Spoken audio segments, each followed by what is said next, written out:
yo recuerdo hace muchos años, por situaciones de la vida, de la familia, por alguna situación extraña, tal vez un poco de mi carácter, de mi forma de ser, siempre ha sido ver la vida así como de aprender y mejorar y salir adelante. Posiblemente fue porque mis padres se casaron muy jóvenes, 16 y 15 años, y yo fui el primero de la familia, y entonces me tocó una vida de dificultad económica, pues obviamente de asuntos disfuncionales de familia, pues imagínense un par de adolescentes casándose.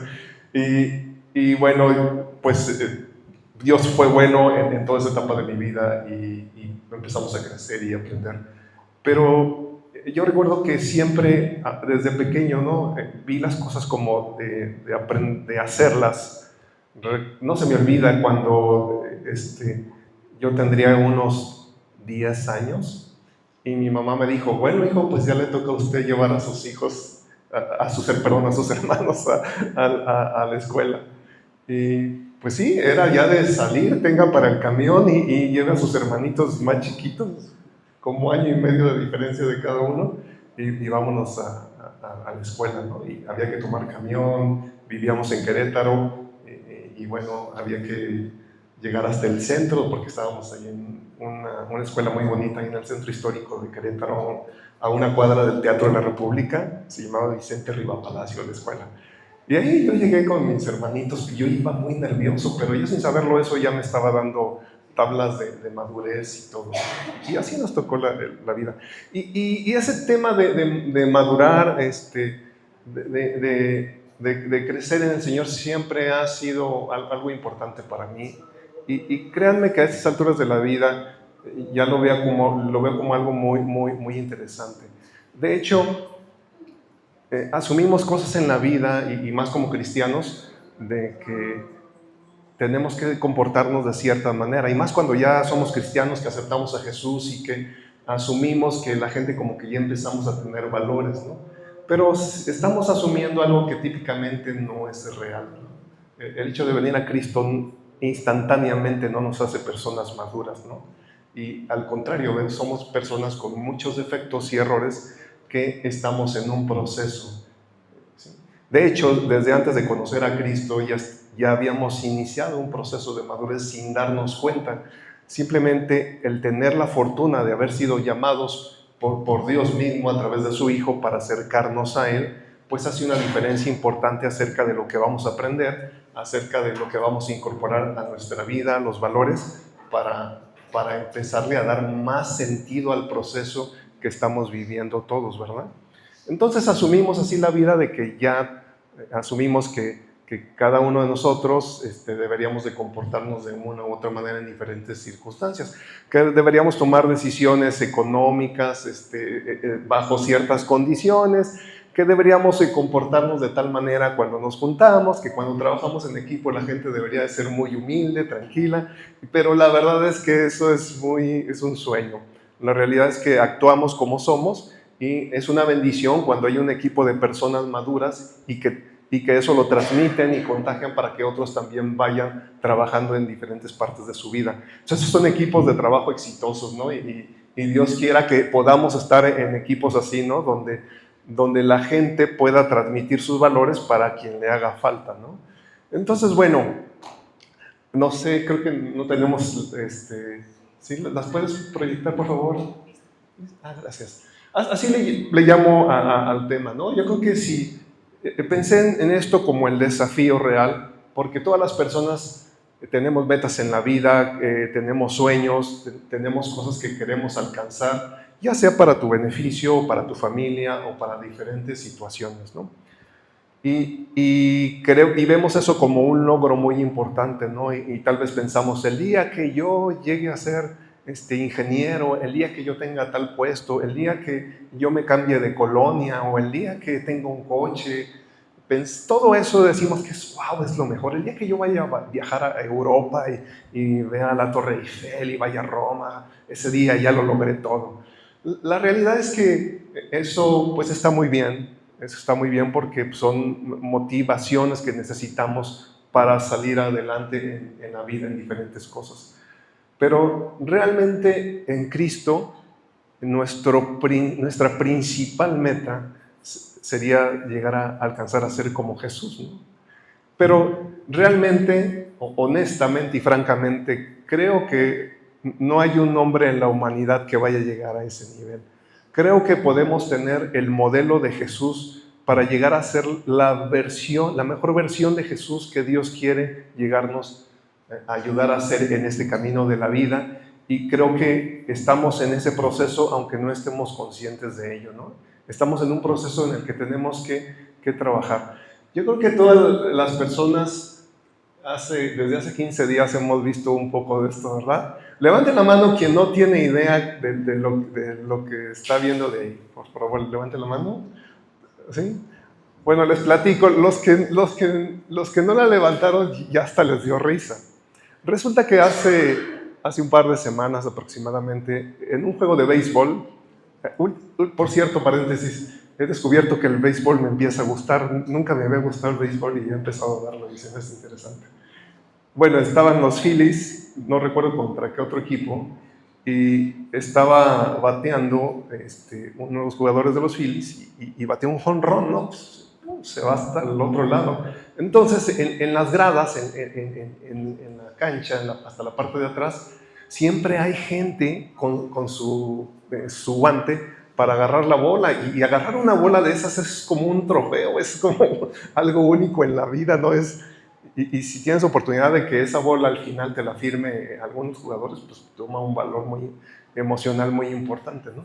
Y bueno, pues resulta que en la parte de atrás estaba una familia, estaba el papá, la mamá, la hija y el hijo, y era el cumpleaños del niño. Entonces el papá ve que viene la bola a varios asientos de él, y su instinto natural fue, pues yo quiero atraparla, ¿no? Y se recorrió en su lugar, y la bola cae en una banquita de manera, digamos, dividida, ¿no? Porque había muchos queriéndola atrapar. Entonces el papá tiene la suerte de que la bola la alcanza a agarrar. Hay muchas versiones, no se sabe si efectivamente cayó en el lugar de una persona en específico o si cayó en algún asiento de nadie, donde no había nadie, pero el hecho fue que el señor tomó la pelota y va muy contento y se la lleva a su hijo así. Y el niño la recibe y dice, wow, ¿no?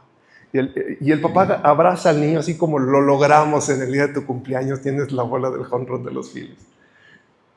Y unos segundos después llega una señora muy parecida a esa ave y empieza a reclamarle que esa bola era de ella, que había llegado, que se la había quitado de las manos y que era de ella, pero molesta, enojada, de manera impresionante, ¿no? Y el señor se espanta y el señor no sabe cómo reaccionar, dice, me está viendo mi hijo, ¿qué hago? Y lo más prudente y sensato, que actuó muy bien el señor, tomó la bola de su hijo y se la dio a la señora y le dijo, tenga, yo no quiero problemas. Y ya se va la señora con la bola, pero ya para esto toda la gente le estaba gritando a la señora, ¿cómo es posible? Y ya se habían dado cuenta que era un regalo de cumpleaños y más gente le empieza a gritar, y luego de otras bancas más adelante se va y se pelea con un señor, levanta la mano, les hace ademanes a toda la gente de ahí y cosas así, ¿no? Pero todo le estaban grabando en vivo.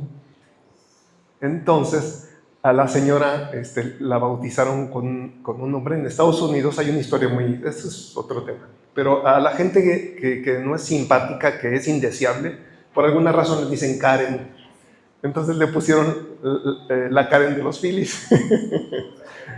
y bueno, el asunto tuvo un final para el niño pues muy bonito, porque se dieron cuenta de la situación, mandaron un representante del equipo, le llevaron obsequios y le pidieron disculpas por la situación, le preguntaron si ya estaba mejor, dijo el niño, sí, ya con los regalos, sí. Pues al final al niño lo llevan con el bateador y le firma un bat, y no, pues el niño salió mucho mejor, ¿no? Y el asunto es que la señora, su reputación hasta la fecha está por los suelos, ¿no? Supuestamente ha declarado que ya se quiere ir de los Estados Unidos, y etcétera, etcétera. Pero nunca ha ofrecido, y yo creo que ni siquiera lo va a hacer, ofrecer una disculpa, ¿no? Que hubiera sido lo más sensato. Pero lo interesante de esta historia es que nos deja ver una persona inmadura y que la grabaron en total despliegue de su acto de inmadurez y quedó para la posteridad. Tal vez en un año ya nadie se acuerde de eso, pero el asunto es que ya quedó documentado y ese es un asunto bien interesante, ¿no? ¿Qué pasa aquí? Que las personas en situaciones muy específicas, pues sacamos lo que somos, no puede salir otra cosa más que lo que realmente hay en nuestro corazón. Y cuando te sientes con derechos de algo, pues sales y exiges, gritas, vociferas y no te importa que sea el cumpleaños de alguien, ¿no? Hay muchos memes ya de esta situación. Esta se me hizo muy interesante, se me hizo muy ad hoc para esto, ¿no? Y pues la vida es muy interesante en todos los sentidos. El primer llamado de Jesús fue a que nosotros fuéramos perfectos como nuestro Padre Celestial es perfecto, ¿verdad? O sea, es un llamado a cada cristiano, a cada hijo de Dios, a cada uno de nosotros, para ser perfectos. Y esto me recuerda mucho, he escuchado muchos pastores, amigos míos, que siempre tienen frases como que dicen, es que Dios te capacita y ya estás listo. Así como si algo fuera mágico, instantáneo, ¿no? Y esa frase es muy distante de la realidad. La verdad es que estamos en un proceso donde sí, tal vez Dios nos va a capacitar, pero es un proceso que lleva tiempo y es un proceso en el cual va involucrado un proceso de madurez, ¿no? Ahorita vamos a ver qué aspectos de la vida van con eso, ¿no? Pero aparte de todo, de esa invitación de Cristo a buscar esa madurez, yo lo voy a dejar en madurez, no perfección. Aparte de eso, la otra invitación del mismo Jesús es que permanezcamos en Él, ¿sí? Porque si permanecemos en Él y en ese proceso de madurez vamos a empezar a llegar a ir avanzando escalones, pues inevitablemente vamos a producir fruto, ¿no? Y el fruto se ve, se antoja, te lo quieren quitar, se contagian. Entonces, el fruto es como una forma de ver algo, aquello que puedes contagiar, ¿no?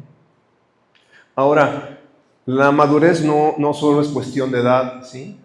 Trata de cómo manejamos nuestras emociones, cómo aprendemos de nuestras experiencias y cómo nos relacionamos con los demás. Entonces, pues eso tiene una implicación muy fuerte, ¿no? Porque la manera en que hemos sido en nuestra vida, todo lo que ha estado alrededor de nuestra vida desde pequeños hasta el punto en que estamos todos en este lugar, pues es la suma de experiencias, de emociones y de cómo nos relacionamos con los demás. En algunos casos, de manera muy positiva, para bien, hay gente que sabe manejar sus emociones muy bien, tiene un muy buen control de ellas, es lo que le llamamos inteligencia emocional, ¿no? Hay gente que sabe relacionarse bien con las personas, tener buenos skills de comunicación, hablar abiertamente, francamente, honestamente, y sus experiencias los han marcado para bien, pero también está el otro lado de la moneda de gente que no le ha ido tan bien en la vida y su forma de ser es tal vez muy contraria a algo positivo, ¿no? Ahora, la madurez nos tiene que llevar a actuar con responsabilidad, con equilibrio y con perspectiva. Y eso, con los valores cristianos, con la palabra de Dios, lo vamos a tener de una manera que va a hacer que lo podamos manejar mucho mejor. ¿A qué voy? Es que mucha gente no tiene dirección, ¿sí? Y puede ser que en su vida no tenga ni el consejo de alguien. Y nosotros como cristianos tenemos como primera fuente la palabra de Dios, más amigos cercanos, ¿sí?, que son maduros y que nos pueden ayudar también en este proceso, ¿no? Ahora, en cuanto a los sentimientos, ¿sí?, y esto es mucho de nuestro contexto. Típicamente la gente tiende a reprimir los sentimientos, ¿no? Pero tenemos que ver que podemos canalizarlos y que nos pueden ayudar a comprender la forma en que somos, ¿no? Estamos hablando de tristeza, de miedo, alegría, enojo. Y tenemos generalmente miedo a expresarlos, pero realmente eso es lo que somos. Pero tenemos que ver con Cristo cómo podemos tomar el control de eso para que le demos el sentido adecuado al control de nuestras emociones. Eso es lo que le pasó a esta señora, ¿no? Manifestó el enojo. No quiere decir que tú seas una persona que te molestes, no, eso no es malo. O una persona que todo el tiempo se ríe, tampoco es malo. O una persona que quiere llorar todo el tiempo, tampoco es malo. Sino cómo hacemos uso de esas emociones para primero, pues no lastimar a otras personas y también nosotros no salgamos con una carga emocional negativa más fuerte, por así decirlo, ¿no? ¿Sí? Ahora, también cuando aprendemos del dolor, del fracaso, de la pérdida, inclusive de los éxitos, inclusive del amor, e inclusive de los amores no tan adecuados, pues eso también es parte de lo que Dios ha puesto en nuestras vidas para trabajar, ¿no? Ahora, la Biblia habla de aspectos muy específicos acerca de cómo trabajar la madurez, ¿no? Por ejemplo, la Biblia nos habla acerca de no ser como niños, ¿no? Y escuchamos mucho este tema eventualmente en cristianos, de que no debemos ser como niños. No es que ser niño sea malo. Ahora, aquí también hay otro asunto. No todos tenemos el mismo proceso ni el mismo nivel del proceso. Y eso no nos da tampoco derecho a juzgar a las personas de cómo actúan, sino a comprenderlas, y más las personas que ya hemos recorrido un poco más, ¿no? ¿Sí? También la palabra ahí también en Colosenses nos habla de que debemos ser maduros y plenamente seguros. Eso se me hace muy interesante, porque efectivamente, y en el proceso de madurez de nuestra vida, tenemos que llegar a un punto en el que te dé seguridad. ¿Seguridad para qué? Pues para la vida, para que puedas trabajar dignamente, para que te puedas expresar dignamente, para que puedas trabajar en equipo correctamente, para que podamos ser parte de una iglesia que quiere crecer y que quiere contagiar a otros para que se acerquen a Cristo. Pues eso va a ser cuando las personas que estamos en ese proceso de madurez estemos conscientes de eso y hagamos equipos de trabajo como en esta iglesia, como en Esencia, y podamos estar en la disposición de Dios para que nos ayude a seguir creciendo, ¿no? También las experiencias de la vida, como dicen Romanos, ¿sí? Pues las dificultades nos ayudan a tener paciencia, nos ayudan a tener un carácter probado y a tener esperanza. Ahora, esta parte del carácter el carácter a mí se me hace como el talón de Aquiles, ¿verdad? Y yo he visto y he leído mucho, me gusta leer mucho de liderazgo, y he caído que hay un común denominador de algo que John Maxwell le llama la ley del tope en sus reglas de liderazgo. Y para mí ese tope, eso que yo he visto y hasta donde llega un líder, es precisamente hasta donde le da su carácter. El problema generalmente de los líderes es su carácter. Pueden crecer y llegan el punto en que el común denominador de quien quiere tener un liderazgo, incluido el mío, que en mi casa, en muchos lados, en mi trabajo, mi punto crítico puede ser mi carácter, o puede ser tu carácter o tu carácter, ¿sí? Porque es donde nos va a frenar la relación con las personas, la manera en que convivimos, expresamos, damos instrucciones, damos indicaciones, y llegar a cuando sacamos, como se dice en México, el cobre, pues ahí ese es como que el tope general, ¿no? Pero pues porque no hemos dejado que en el proceso de crecimiento, en ese proceso de madurez, Dios trabaje también en nuestro carácter. Cuando lo hacemos, pues eso se va a abrir a otras dimensiones, ¿no? Pero es el punto más álgido de la vida, ¿no? Porque ya no queremos que nos toquen como somos, ¿no? Y yo soy como soy, yo opino lo que opino, inclusive llegamos a normalizar, ¿no? Decimos, es que así es él. Imagínense, ¿no? Yo lo he escuchado, por ejemplo, en oficinas, ¿no? No, pues es que su estilo de liderazgo, ay, Dios mío, ¿no? Entonces, qué difícil, ¿no?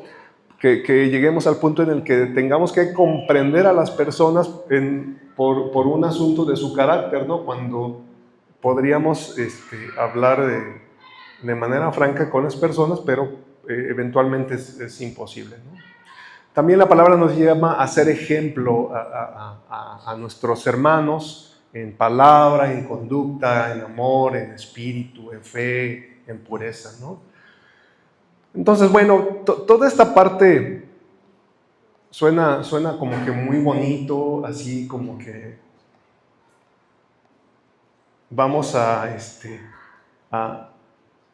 ser como Cristo, vamos a llegar al nivel y pensamos que ya siendo cristianos vamos a actuar de cierta o de una manera o de otra manera. Pero yo quisiera ya en concreto dar algunos puntos específicos para poder desarrollar, para que juntos, primero estar conscientes de que estamos en un camino de madurez y luego que podemos madurar juntos y trabajar en equipo juntos, ¿no? Entonces quisiera dar 8 puntos. El primero, tener un enfoque esencial. O sea, lo primero, ¿no? O sea, lo primero es buscar el reino de Dios y su justicia, ¿sí?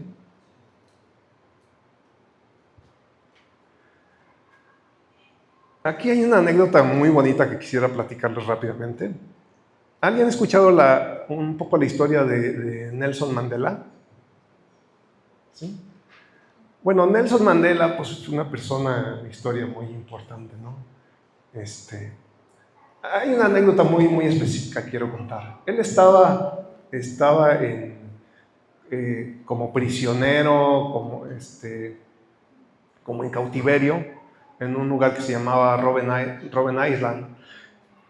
Y en ese lugar, todas estas personas que tenían como prisioneras, pues no tenían como que qué hacer, ¿no? Dijeron, pues ya tenemos que ponernos a hacer algo.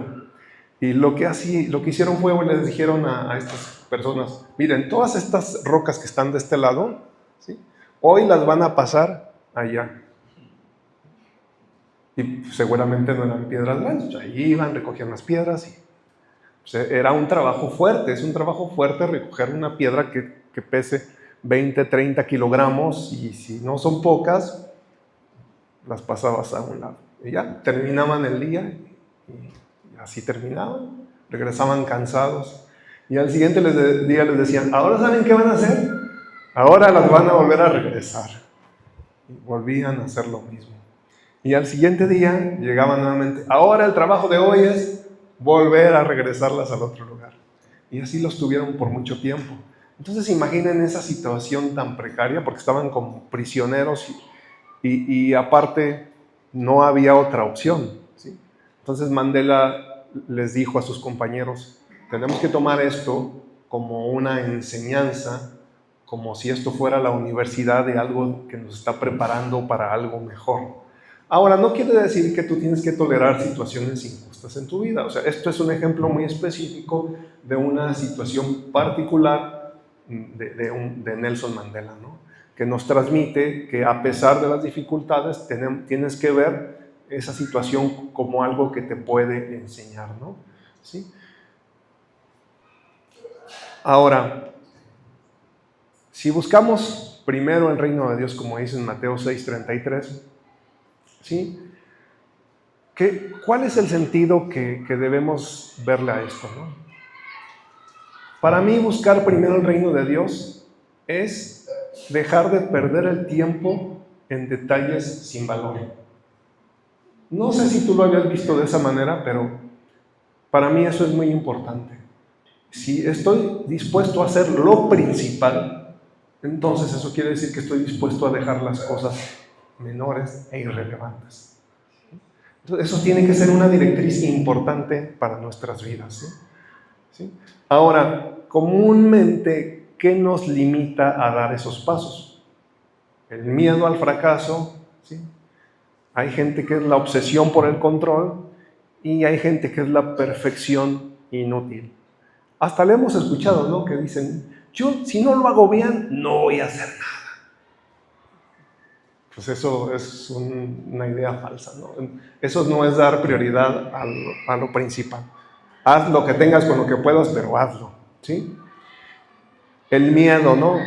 Generalmente todas las personas tenemos miedo a muchas cosas, pero si hay algún miedo en particular que cualquiera de nosotros podría tener, y es más, hay una estadística a nivel mundial, el principal miedo de las personas es que lo pongan a hablar en público.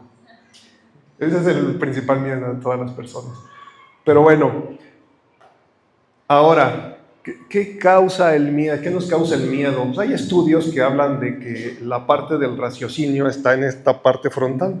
Entonces, cuando tenemos miedo, hay un tipo de química que se maneja en todo nuestro cuerpo y hace que la sangre ya no llegue aquí al frente, que es donde dicen los científicos que tenemos el raciocinio y el discernimiento, ¿no? Entonces, por eso es muy cierto que cuando estemos enojados o tengamos miedo, cuando nos enojamos pasa exactamente lo mismo. Respiremos, para que el oxígeno llegue acá y empecemos a pensar adecuadamente, ¿no? Sí, ahora, tenemos que preguntarnos, ¿el miedo que puedo tener ayuda o frena mi propósito? Yo sé que generalmente cuando estamos en un momento así es difícil, pero vale la pena preguntarlo. O sea, ¿esto que estoy haciendo me está frenando de lo principal? ¿Sí? Y lo principal es buscar el reino de Dios. ¿Cómo buscamos el reino de Dios? Lo buscamos a través de leer su palabra, a través de orar, a través de la convivencia con nuestros hermanos, a través de alabar a Dios o adorar a Dios juntos, a través de darle significado a lo que hacemos con nuestro trabajo, en nuestra familia, a través de amar a nuestra esposa, a nuestros hijos, a través de tener cuidado de proveer, ¿sí? A través de que damos donaciones voluntarias, muchas cosas, ¿no? Pero algo que puede desviarnos de lo principal de buscar el reino de Dios es el miedo y las otras, ¿no? El perder el tiempo en cosas menores que no son relevantes, que yo le llamé como accesorios, ¿no? Es como una dama, ¿no? Cuando se va a vestir muy bien, ¿qué es lo principal? El vestido, ¿sí? Todo lo demás es adicional, ¿no? Pudiera faltar algún accesorio, pero el vestido tiene que ser el adecuado, ¿no? Entonces hay que darle importancia a lo importante. Como segundo punto, tenemos que aprender a resolver, a dar resolución a problemas con madurez y verdad, ¿no? Dice Mateo 18:15, habla de cuando hay un asunto entre hermanos, dice ve y repréndelo a solas, ¿no? Pero esto se ha malentendido en la vida cristiana, ¿no? O sea, cuando hay un conflicto hay alguien que se siente con derechos y hay alguien que también se siente con derechos, ¿no? Y están peleados, no se quieren hablar y dice el otro, como dice la Escritura, voy a agarrar unos testigos y voy a ir y te voy a decir. Y el otro está pensando lo mismo, ¿no? O a lo mejor el otro ya ni piensa y no quiere más problemas, pero pues no quieren. Es también otra manera de evitarlos. Pero la verdad es que sí vale esto habla de que no tenemos habilidades de comunicación ni las básicas, ¿no? Y menos hablar con franqueza. Entonces, cuando en Mateo nos invita a reprender, es no llegar y regañar, yo tuve el derecho, es que tú hiciste, no, sino llegar y hablar. Hablar, expresa tus emociones, qué sientes, qué hiciste, tal vez sí reconocer cosas que haya que reconocer, ¿no? Pero la verdad es que eso va a evitar rumores, ¿sí? Evita el silencio evasivo, porque eventualmente a esa persona le vas a dejar de hablar toda la vida, ¿no? O lo vas a confrontar hirientemente, directa o indirectamente, ¿no? En alguna conversación por acá, para como que escuche y que entienda, o se lo dices directo, ¿no? Entonces tenemos que mejorar también esas habilidades en este lugar en el que Dios nos ha puesto para formar un nuevo equipo de trabajo que va a llevar a conocer a otros la misma presencia de Dios, ¿no? Ahora, también hay miedos en este actuar, ¿no? de cuando manejamos conflictos, ¿no? Está el primero que miedo a que nos rechacen o miedo a tener mayores conflictos, ¿sí? Pero la verdad es que podemos hablar con las personas. Si la otra persona no quiere hablar, pero tú sí lo procuraste, tú ya ganaste. O sea, tú ya diste el paso de avanzar en madurez en esos temas porque hiciste lo más difícil, atreverte a acercar con la persona con la que tienes una diferencia y tratar de resolverlo. Y en lo más casual, o sea, en una plática sin mayor que tiene que ser en tal lugar, con tales personas, pues simplemente dar el paso, ¿no? Aquí hay muchos asuntos, ¿no? También los cristianos nos confrontamos con las costumbres, con las tradiciones, y hay gente que dice, mejor no digas nada. Y hay otros que dicen, no, cuando hay esto tenemos que, a ver, tráiganlo acá en público y vamos a decir que el hermano y lo vamos a sentar y no sé qué. Pues no, esas no son habilidades de arreglar situaciones, ¿no? Lo mejor es hablar con las personas que tenemos que hablar con franqueza. A ver, si la situación se pone difícil, si hay que invitar a alguien más maduro, ¿sí? No, alguien más maduro, no alguien que va a estar de tu lado, alguien más maduro que va a poder evaluar alguna situación. ¿Y qué es lo práctico de este punto? ¿Sí? Que tenemos que hablar con dos cosas, con claridad y con gracia, ¿sí? Y enfrentar los conflictos desde el punto de vista del amor. Porque si lo hacemos de otra manera, pues es muy complicado. De esa manera nos enseñó Cristo, ¿sí? Y tenemos que ponerlo en práctica. El punto 3, tenemos que renovarnos constantemente, ¿sí? Dejar la rigidez de las costumbres. Aquí hay una anécdota que quiero platicar de varios amigos, parejas casados que he visto que sirven en la iglesia o han servido en muchas iglesias, no aquí, sí, donde ellos con todo amor y corazón van y sirven, dan su vida y empiezan a trabajar horas y horas intensas, ¿no? De tal manera que empiezan a descuidar a sus familias. ¿Sí? Ese es un fenómeno muy extraño, pero sí ocurre. ¿Sí? Entonces, ¿qué ocurre cuando las personas se meten a trabajar tan intensamente y empiezan a descuidar cosas, ¿no? Pues tienen presiones, hay agotamiento y hay temas personales que se van dando, ¿no? Pues después las personas empiezan a sentir esa falta de atención, ¿sí? De aquella persona que está teniendo tanto tiempo para hacer cosas. Y puede ser el servir a la iglesia, puede ser el trabajo u otras cosas. Pero el asunto es que las personas no alcanzamos a veces a darnos cuenta que hay límites emocionales. Y eso ocurre cuando estamos en situaciones de ese tipo. Entonces habíamos visto que precisamente parte de la madurez es dar equilibrio también a las situaciones. Entonces, ese es un punto importante que como anécdota ocurre en muchos lugares, ¿no? Y eso generalmente refleja que hay incapacidad de detenernos, que hay incapacidad hasta de orar, que hay incapacidad hasta de reconectar con Dios y de reconectar con la gente que amas. Y está disfrazado de que estás haciendo algo para Dios, ¿no? Eso puede ocurrirnos, ¿no? Entonces yo les invito a estar alertas en ese sentido para que, como decíamos, ¿no? Primero lo primero, porque si no, lo demás va a detenernos en ese tema de madurez, ¿sí? Entonces, bueno, tenemos que estar conscientes de que hay rutinas ineficaces y típicamente la tradición y las costumbres es sinónimo de eso, ¿no? O sea, no debemos de tener miedo al cambio, ¿sí? Y lo que parecería el descontrol del que dirán, ¿sí? Tenemos que estar abiertos. Inclusive hasta hay una frase, ¿no? Que dicen que lo más seguro en esta vida es el cambio, ¿no? Entonces la vida siempre va a tener cambios. Entonces en esos cambios de la vida tenemos que estar siempre, que es lo primero, ¿no? Para establecer límites y atender las cosas importantes. Pero con la premisa de que si hay cambios es porque tenemos que hacer algo adecuado para esos cambios y que funcionen. El otro punto, la autocrítica y la construcción en lugar de juicio, ¿no?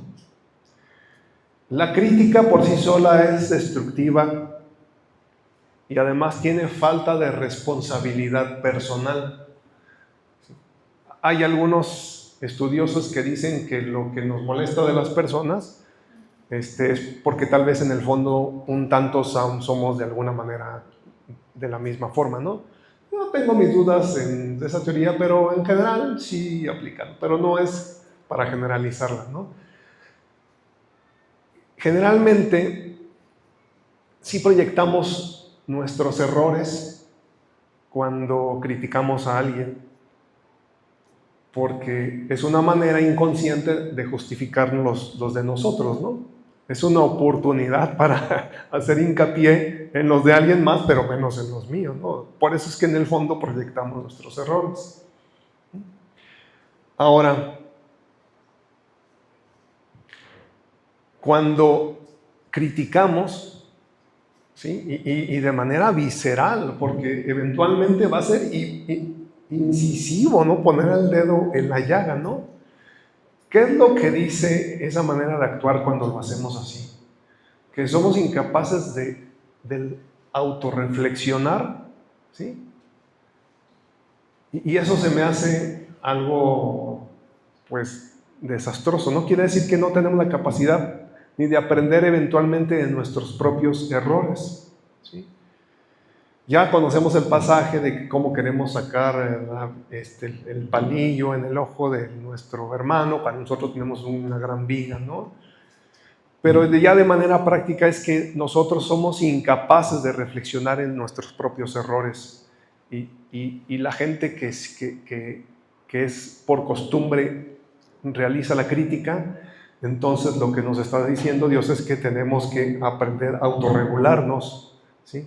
A analizarnos también nuestras condiciones y aún así eso no nos da derecho a hacer sugerencias, ¿verdad?, acerca de los demás.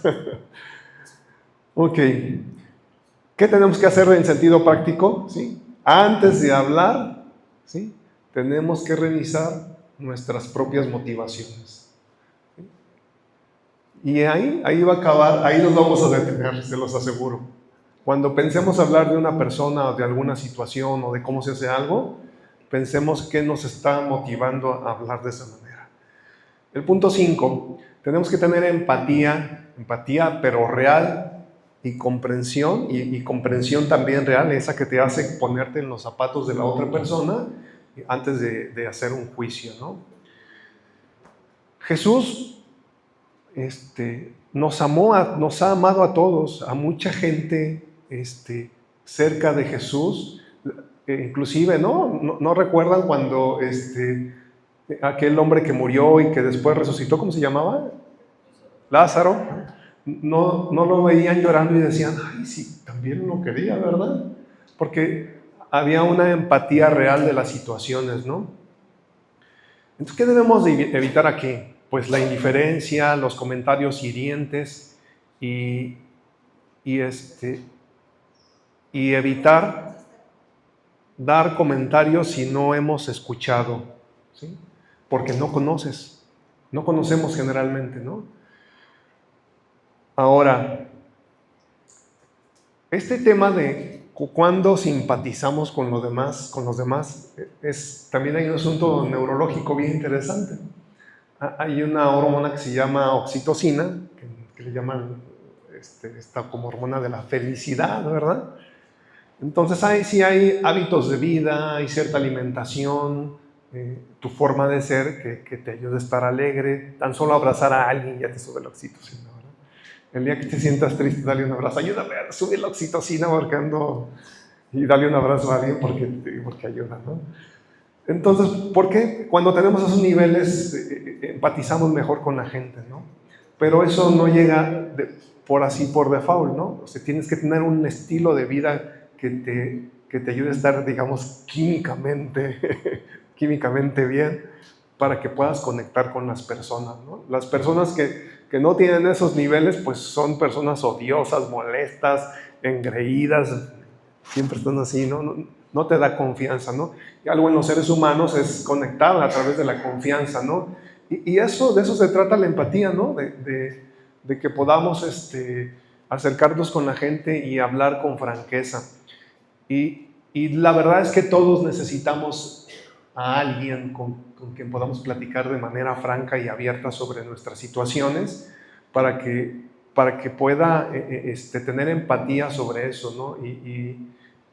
Y esto llevarnos al siguiente punto, que es tener una escucha activa, o sea, escuchar a las personas con atención. Vivimos en la época de los celulares, donde estamos platicando con alguien y estamos, sí es cierto, sí, fíjate que sí. Ay, entonces, ¿qué decías? ¿Qué te había pasado? Entonces tenemos que aprender a escuchar con interés, ¿sí? No con el punto de juzgar, sino con el tema de escucharte qué estás pasando, qué necesitas y cómo podría ayudarte, ¿no? Ahora, esto es bien interesante porque realmente estos temas de comunicación, de confianza entre familia, entre amigos, generalmente no nacen digamos, de los estratos inferiores, ¿no? Tal vez hijos o empleados o participantes de la iglesia. Digo, por poner como que nomás por ejemplificar. Generalmente esta parte de aprender a comunicarnos y a ser francos sobre lo que nos pasa, sobre lo que queremos hacer, los sueños que tenemos, sobre nuestros problemas, se detonan en los liderazgos. Cuando el líder, ¿sí?, da la confianza de que se puede hablar con él, eso permea a los demás e involuntariamente los demás, sin darse cuenta, empiezan a tener comunicación entre ellos, ¿sí? ¿Sí? El líder que dice, a mí ni me digan, porque yo no les puedo ayudar, olvídenlo, o sea, ya sin saberlo está poniendo un plano de referencia donde ya la gente no se puede empezar a comunicar, ¿no? El director de una institución que apenas le dicen algo, no, velo con mi secretario. Toda la organización va a tener problemas de comunicación. Entonces, en la familia, nosotros, yo como papá, como esposo, tengo que darle el ejemplo de que podemos hablar de temas, sí, y qué van a hacer mis hijos como respuesta, también van a aprender a hablar. Entonces, así pasa en todo este asunto de querer hablar, ¿no? ¿Qué podemos decir como algo práctico? Que tenemos que escuchar para comprender, ¿sí? Y no para tener la razón. Porque generalmente queremos escuchar a alguien, ya sé por qué te pasó eso. O tal vez ni se lo vamos a decir, pero ya lo pensamos, ¿no? Pero es muy diferente. Escuchar con verdadera empatía es escuchar, ¿sí?, para comprender y para no tener la razón. Eso nos quita cargas y entonces sí entendemos más la situación de las personas. Tenemos que tener un interés genuino, ¿sí? Un interés emocional genuino, ¿sí? Cuando nos comunicamos con las personas y empezamos a estar en este ambiente, empezamos a sentir lo que las otras personas sienten. Hay gente que va a empezar a llorar nada más de estar escuchando lo que la otra persona está haciendo, ¿no? Y eso nos conecta con las demás personas. Podemos reír con lo que los demás nos está pasando, ¿no? Ahorita me acuerdo, hace mucho tiempo estuve en una sesión de una plática de desarrollo personal y nos decía un instructor, es que las personas no nos reímos de nuestros errores, ¿no? Hicimos una dinámica muy interesante donde teníamos que recordar todos los errores, muchos de los errores graves que hemos hecho en nuestra vida, y teníamos que empezar a reírnos de ellos, ¿no? Al principio fue como que, ay, caray, ¿cómo voy a reír de ese error que tuve, ¿no? Y después yo lo entendí, hice la dinámica y terminé carcajeando, ¿no?, de mis errores, ¿no? Pero, bueno, relato esto como anécdota de que cuando alguien empieza a manifestar una emoción, pues conéctate con la emoción de la persona que te está platicando algo, ¿no? Eso es lo más relevante, ¿no? Eso damos pasos de madurez, ¿no? Y finalmente, este último punto. Tenemos que hacer oraciones auténticas por el equipo, por la iglesia, y oraciones auténticas también por sus cargas. Generalmente cuando alguien tiene problemas económicos o de salud, generalmente no lo entendemos si no hemos vivido esas experiencias, ¿no? Quienes ya tuvimos familiares en terapia intensiva, o familiares que ya han fallecido, o familiares con enfermedades crónico-degenerativas graves y que se están atendiendo, cosas así que ya hemos pasado por esas experiencias, nos hacen conectar más con las personas. Si tú no has tenido ese tipo de experiencias, mantente sensible, escucha a las personas, porque tú no has vivido esa experiencia y de verdad las personas están pasando por situaciones muy, muy complicadas. Y yo creo que eso nos puede ayudar mucho, nos puede ayudar a unirnos, a tener un enfoque más adecuado y a hacer que este lugar de personas que nos reunimos aquí con nuestras debilidades, con nuestras limitaciones, estemos avanzando en este tema de la madurez en ese sentido también. Ya tenemos que ver los problemas de las demás personas no como algo menor, como algo bien importante que está formando el carácter de esa persona. Hace años yo conocí a un chico que yo cuando escuchaba sus problemas decía, ¿cómo pueden ser esos problemas, no? Sus problemas eran porque no tenía unos tenis de una marca o una playera de tal marca o porque no se podían ir de vacaciones a tal lugar, puros berrinches, ¿no? Y decía yo, y yo veía a sus papás todos preocupados porque tenían que darle todo, ¿no? Y luego volteaba a ver a gente que decía, ¿no? Por poner un ejemplo, ¿no? Mi esposa y yo llevamos a mi hijo a Teletón por muchos años, ¿no? Y si mi esposa y yo pensábamos que nosotros teníamos problemas, ahí nos dijimos, no, nosotros no tenemos problemas, hay gente con mucho más problemas. Entonces, en ese momento, y me acordé de aquel caso de aquel chamaquín, ¿no? En ese momento reflexioné algo muy interesante estando en Teletón. Dije, es que todos tenemos procesos diferentes y eso no nos da derecho a juzgar ni a decir que en ese caso era un berrinchudo o un niño malcriado, ¿no? Pues su momento de vida era muy diferente al mío y el mío muy diferente al de las otras personas. Y tal vez ante los ojos de alguien hay problemas más chicos o más grandes, pero la realidad es que eso es bien subjetivo. Los problemas que tiene una persona son sus problemas. Y repito, no nos da derecho a juzgarlo, ¿no? De ninguna manera. Entonces, ¿qué tenemos que hacer de manera práctica? ¿Sí? Orar, ¿sí? Los unos por los otros y con apertura, o sea, con completa apertura de lo que te van a decir, porque hay que orar, ¿no? ¿Sí? Y sin juzgar el nivel, entre comillas, del problema o de la situación que te están compartiendo, ¿no? Y algo muy importante, orar juntos. ¿Sí? Yo recuerdo que cuando era adolescente y conocí al Señor en la iglesia a la que iba allí en Querétaro, todos los sábados tenían una reunión muy de madrugada, algo así, 6 de la mañana, y yo recuerdo que yo me levantaba muy temprano con muchas ganas de ir a orar a ese lugar. Y recuerdo que salía siempre así, me sentía así, un adolescente, bueno, un joven de 18 años, y recuerdo que siempre terminábamos de orar y yo me sentía así como poderoso, salía grande, me sentía muy lleno, y aprendí que es la oración y estar con amigos que estimaba y que quería mucho, y estar orando juntos fue muy importante para mi vida. Y yo creo que la reunión de oración que tenemos todos los jueves, procuremos venir, porque lejos hay gente que ve la oración, es que nada más se juntan y gritan y dicen, no, es un momento de convivencia, de que conectemos con las demás personas, con nuestros hermanos, hermanas, que conozcan por qué estoy contento, que pueda conocer por qué también ellos están contentos, pueda conocer qué situaciones están pasando para que podamos pedirle a Dios juntos, ¿no? ¿Sí? Y bueno, recomendaciones finales para resumir, ¿sí? Yo sé que es difícil, no todos estamos conscientes, pero creo que pidiéndole a Dios podemos hacerlo, ¿no?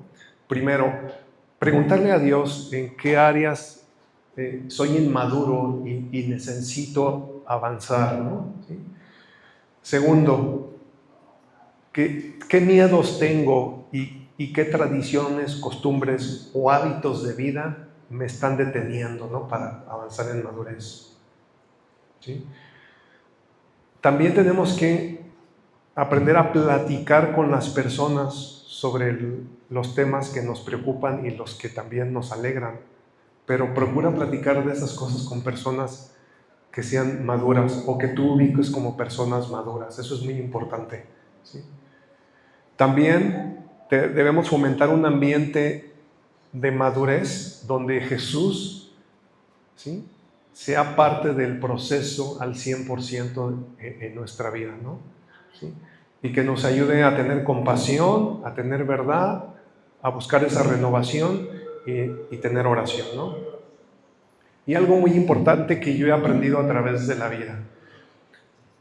Dios me ha llevado a diferentes situaciones en las que hoy me tiene hasta aquí con ustedes, y lo más importante que he visto y que Dios ha permitido muchas cosas en mi vida es que he aprendido que para Dios lo más importante que podemos tener las personas es nuestro corazón.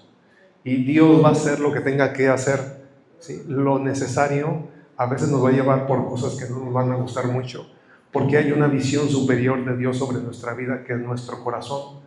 Y precisamente porque como Dios quiere que vayamos en ese modelo de aprender de Jesús y vayamos aprendiendo a ser perfectos como Jesús es perfecto, en ese intento pues van a ocurrirnos cosas en la vida que a veces que pensamos que son para mal o que son una tragedia, pero no es cierto. Es porque Dios está haciendo cosas que están moldeando nuestro corazón. Y con esto se los dejo ahí en la mente. Espero que pueda dejar un poquito de esta reflexión. Y para finalizar, quiero leerles algo que escribí. Jesús definió la madurez no como perfección humana, sino como un proceso continuo en la vida centrada en el amor, en el fruto y la obediencia espiritual en medio de nuestras limitaciones. Así que sigamos avanzando, sigamos estando conscientes de que estamos creciendo y madurando y de que Dios tiene cuidado de nuestro corazón en todo ese proceso. Amén.